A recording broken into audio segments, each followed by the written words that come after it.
America, Israel आणि Iran यांच्यात सुरू असलेल्या युद्धाच्या पार्श्वभूमीवर इंधन टंचाई निर्माण होण्याची शक्यता वर्तवली जात आहे. अशातच घरगुती एलपीजी गॅसचा पुरवठा सुरळीत ठेवण्यासाठी जिल्हा प्रशासनाला विशेष उपाययोजना करण्याच्या सूचना राज्य शासनाने दिल्या आहेत.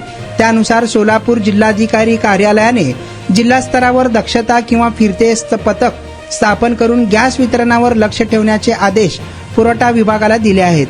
विशेष म्हणजे याबाबत तालुकानिहाय दक्षता किंवा फिरत्या पथकांची नियुक्ती करण्याच्या सूचना सर्व तहसीलदारांना दिल्याची माहिती जिल्हा पुरवठा अधिकारी संतोष सरडे यांनी दिली आहे. घरगुती एलपीजी अवैध वापर रोखण्यासाठी संबंधित एजन्सींची तपासणी करणे, वितरण व्यवस्था सुरळीत ठेवणे आणि नागरिकांना नियमित पुरवठा मिळावा यासाठी आवश्यक बैठका घेण्याच्या सूचना यावेळी करण्यात आल्या आहेत. हॉटेलधारकांना गॅसचा पुरवठा बंद केल्याने हॉटेलधारकांना घरगुती गॅसचा वापर करण्यासाठी काळा बाजार करण्याची शक्यता वर्तवण्यात येत आहे. त्यामुळे बाजारात सोलापुरात जर कुणी गॅसचे टाक्या काळ्या बाजारात विक्री करत असतील तर त्यांच्यावर दंडात्मक कारवाई करून गुन्हे देखील दाखल करण्याची शक्यता वर्तवण्यात येत आहे.